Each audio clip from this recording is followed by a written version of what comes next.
Lead Ocean, 800 metres. I want an action man for Christmas. Good. Sam Clark, 800 metres. World peace. No, miss. Nathan Brown, 3,000 metres. Some new gloves. James Blackburn, 800 metres and some clean spikes. Darren Carr, standard 1500 metre runner, and FIFA 13. Enzima Akban, 800 metres and some new gloves. Jamie Webb, 800 metres and money. Chris Manning, 800 metres and some endurance. Matthew Shirling, 1500 metres, X-Men boxer. I'm Jarvis, Steeple Chase, Anna Birkin. Andy Sharif, 3K, does live at Christmas. Right, Adrian Webb, Coach Webb from Liverpool Lads. These are all my lads here. We got about 10 out today. What I want for Christmas is all the lads to have a fantastic winter and Shirling to win the national cross country. That'll do me. I'll be happy with that. I'll win the GB vest for Edinburgh International. Okay, we're at Shirley Park in St Helens. We're going to do 5 by 5 minutes with 2.5 recovery in the dip. So we start by the bin. We go up the trees, round the back of the trees, back down the dip. Up again, we're working off all the hills, around the back and back to here. That should for Shirley be round about 2.5 minutes. So we should, in theory, get 5 out in 5 minutes back to the dip by the end of the winter. So we'll see what he does today. He's quite fresh legs today after a couple of weeks of easy off the back of Sefton. So we'll see how it goes. You were saying you do this every month, is it? We try and get this session in once a month, yeah. Fitting it in between racing. Last time we did this was about 3 weeks ago, so once every 3 weeks would be ideal. When does this session change into becoming a bit more like shorter, obviously? It'll get shorter towards the end. The aim with a couple of these lads will be the national cross country. So around about February, March, it'll all get a little bit perkier, a few less reps, slightly longer recoveries. It's a big session. 1 or 2 of these, it's actually too big a session for them, so we'll cut that down to 3 or 4 reps. So you're saying this is more of a kind of cross-country session rather than a kind of track-based session? For sure, yeah. Definitely, okay. We actually do some reps on this park as well on the tracks, which is quite nice. Okay. So just try and keep the hills going all the way through, you know, even if they're just undulating hills. I don't like running on the flat too much. Is that something in your kind of ethos? You like hills, that kind of something you ingrain? Yeah, even if they're not specific hills, undulating hills will always go on hills, yeah. Yeah, back in the 80s I was an athlete, yeah, 151 for 800. Yeah. Couldn't quite manage a 1500. Same thing, mate. But my background was actually orienteering and fell running. Okay. So as a youngster I was an international orienteer. Yep. And travelled all over Europe doing that, and then just slowly got into the track scene when I worked from the sweatshop. And involved with some lads there. At sweatshop, okay, so you're kind of meeting athletes in coming in that store kind of thing. Yeah. And in terms of coaching as well, like, when did you start your interest in coaching? About 4 years ago. So my wife was always a runner. We retired from running, had the kids, and then just slowly started coaching with our kids. We've got a daughter who's now 14 and James 18, so we started coaching them. Got a little bit frustrated with the coaching system within the track setup, within the local club setup, so we started coaching ourselves. And, it's just evolved from there, really. In terms of your coaching philosophy, like I know you do a lot of these grass kind of sessions and hill sessions. Yeah. In terms of your overall approach, how would you say you're kind of a mileage-based coach, or a quality, or kind of a focus on speed? What do you? Simply because we've got the age group that I coach, we're very, very careful on the mileage. You know, there's a lot of people out there saying that the young lads do high mileage and that's how they deliver the goods. Someone like Shirling, for example, is not on high mileage. What kind of mileage would Matty be on in the winter time? We'd like him to be on 45 to 50, but you know, at the moment he's got a little bit of a chest infection, so we'll drop that down. He'll do this week, he'll be at 35, 40, but there'll be some quality in there as well. And is that broken up by yourself? Do you give him a session to do every single day of the week, or does he kind of go out and do his own runs? He does his own runs, but it's very, very specific. So you know, we'll meet probably 4 or 5 times a week anyway. He's only doing six times a week, so he has a Friday off, and there'll be very, very specific sessions. So if he goes out and does a 5, 6, 7 mile on his own, we've got the GPS watch on, and we'll do it at a specific pace.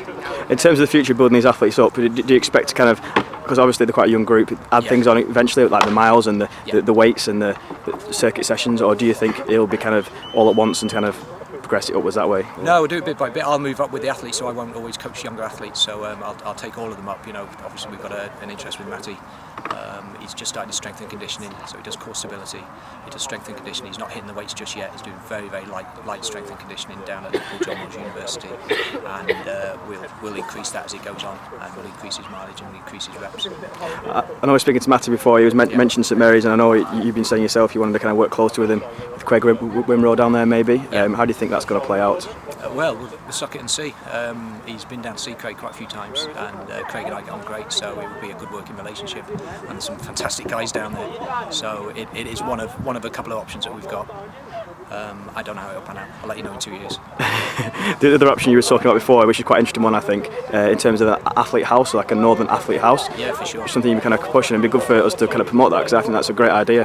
Can you tell us a bit more about that? Yeah, we've got there's quite a few good athletes in the northwest, and in particular Liverpool, that we could say could possibly be going to the next Olympics if we could get an international athletes house up and running.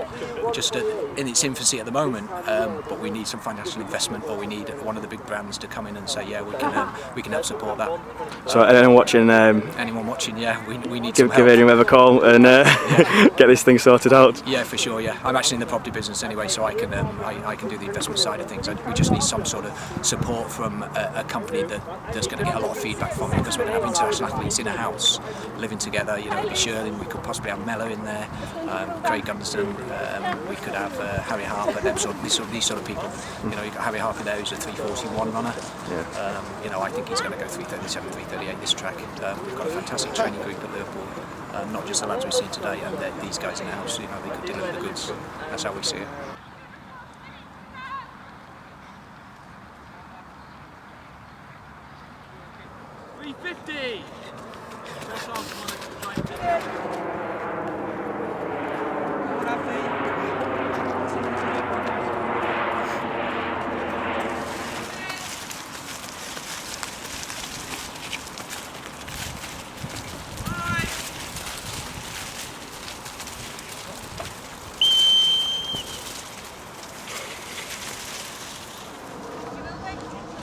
Last rep, Adrian, is it? Yeah, last one now, yeah. Does this mean a burn up, or does it mean kind of a steady control thing? It's not supposed to be a burn up, but we'll see what happens. Good. There's always a little bit of a tomfoolery goes on the last rep. Go!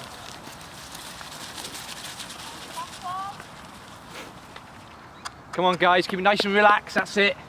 111, 112. Come on, keep working. Is it hitting the kind of times you want to hit, or is he getting... Pretty much so this time of year, yeah. We're on the easy week and a half, but we've got a little bit of chest infection as well, so we're struggling a little bit on his breathing. You can see that. 40, about 10 seconds up there, Dan, just cool it. 345.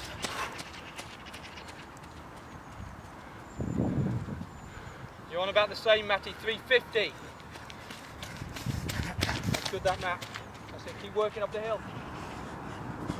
4 minutes!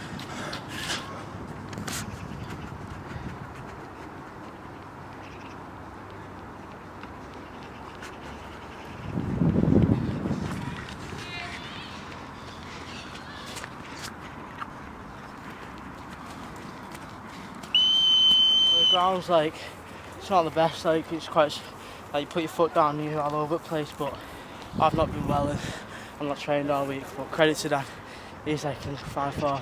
It's a very consistent session that though, mate. You were doing 5-minute reps and you were kind of coming the same place every single time, more or less. It's like depressing really, because usually I get to like down there near the bin, like that's usually my benchmark, but this is just where I'm at, so I know like in a week or so I'll just be smashing out like normal, but I'm not trained all week. So you've got your vest off, a rep to go in this cold weather here. Yeah, no. Right, is this kind of session you kind of normally enjoy doing, or is it something you don't really...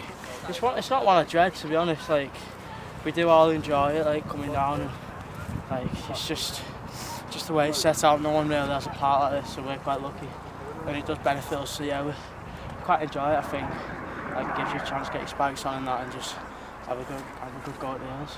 Would you say you're more focused on kind of these longer rep things, or are you kind of, do you feather the short 300s, 400s reps? Obviously, it's short. Like I like cross country and that. I like the championships, but all I'm looking to is the track really, just like the bigger picture. Like all this, whether I train, have a good session or a bad session, if I try my hardest, like I know it's just adding up the workload, which will put me on good form coming into the track. That's all I'm really bothered about. Yeah. I do enjoy these reps, like something different to just running around track in circles outside. Oh, definitely, yeah. Right, mate, thanks for that. Tough session there, Dan. How do you feel after that? It's always hard, really, because the mud, hills as well. Not really anyone's strong but in the group at the moment. So you're keeping them quite consistent, but then that last one there, you put a little bit of burst in, bit of it cheeky. Are you happy with that one? Or? Yeah, I felt strong. You're asking quite awkward questions there, man. Just a good session, really. Yeah. Normal session. Sweet. What's your next aim, kind of thing? Is it the cross or? Antrim in January, but mainly looking for the track season between people. We're just going flat. So Matthew, you were talking about maybe St Mary's in the future or America. Yeah. I think because I've been St Mary's with like the mini marathon camp, like I think I've been 3 times now. So when you get in with those lads like Ross Murray, Asagi, especially like Craig got on dead well, and he said like I can go down there any time. So it just seems like everything's just small and compact, like a little village, and that like it just looks good. You know what I mean? Like just that training group, and I don't know, like just something about it. So yeah, probably if I was going to stay in England, I'd probably go St Mary's. That's the only one I've really looked into. In terms of your training group here, though, it's obviously quite a small, compact group, but you're leading out most reps. Do you find that difficult, or do you find that quite easy?